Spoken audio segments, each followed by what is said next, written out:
திருவள்ளூர் மாவட்டம் திருத்தணி முருகன் கோயிலில் கோலாகலமாக நடைபெற்ற தைப்பூச திருவிழாவில் திரளான பக்தர்கள் சுவாமி தரிசனம் செய்தனர். இதுகுறித்து நமது செய்தியாளர் தமிழன் வழங்கும் கூடுதல் தகவல்களை தற்போது காணலாம். தமிழன், விவரங்கள் என்ன, சொல்லுங்க.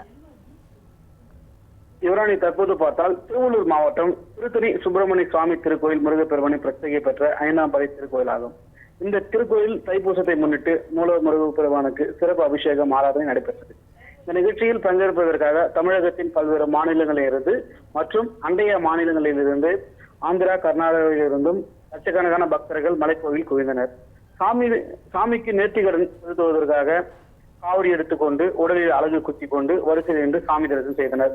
மேலும் இலவச தரிசனம் மற்றும் கட்டண வழி 100 ரூபாய் தரிசனம் போன்றவற்றில் கோயில் நிர்வாகம், காவல்துறை முன்னேற்பாடுகள் செய்யாததால் வரிசையில் நின்று சாமி தரிசனம் செய்ய முடியாமல் 6 மணி நேரத்துக்கும் மேலாக பக்தர்கள் நீண்ட நேரம் கழித்து சாமி தரிசனம் செய்ததாக ஒரு குற்றச்சாட்டை வைத்துள்ளனர். அது மட்டுமல்லாமல் மேலும் இன்று தைப்பூசம் செவ்வாய்க்கிழமை முருகப்பெருமானுக்கு உகந்த இந்த நாளில் தரிசனம் செய்ய வேண்டும் என்று மலைக்கோயிலுக்கு தொடர்ந்து பக்தர்கள் குவிந்த வண்ணமாக உள்ளனர்.